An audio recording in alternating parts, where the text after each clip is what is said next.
აჭარის მუნიციპალიტეტებში გასული წლის მონიტორინგის შემდეგ 60 მილიონ ლართან დაკავშირებით კითხვის ნიშნები გაჩნდა. აცხადებს სახელმწიფო აუდიტის ხელმძღვანელის მოადგილე ნინო ლომჟარია. დასკვნაში ძირითადი შენიშვნები სახელმწიფო ქონების აღრიცხვიანობას, პრემიებისა და დანამატების გაცემის წესს უკავშირდება.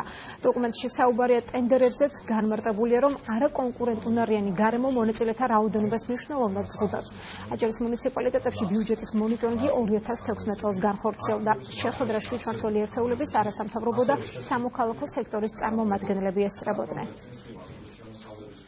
არსებობს შენიშვნები იგივე პრემიებისა და დანამატების გაცემის წესთან და ოდენობებთან დაკავშირებით, არსებობს აღრიცხვიანობის პრობლემები შესყიდვებთან დაკავშირებით, იგივე ტენდერების გამოცხადების ეტაპზე მიგვაჩნია, რომ გარკვეულ შემთხვევებში გამოცხადებული ტენდერები ზღუდავს მონაწილეთა რაოდენობას და არ აწესებს, ვთქვათ, ისეთ სამართლიან პირობებს, რომ იყოს კონკურენცია შენარჩუნებული. ასევე შესრულებული სამუშაოს ხარისხთან დაკავშირებით გვაქვს გარკვეულ შემთხვევებში პრეტენზიები და ასევე ჩატარებული ექსპერტიზებთან, რომლებიც მიგვაჩნია, რომ არა სრულყოფილად ასახავს სურათს.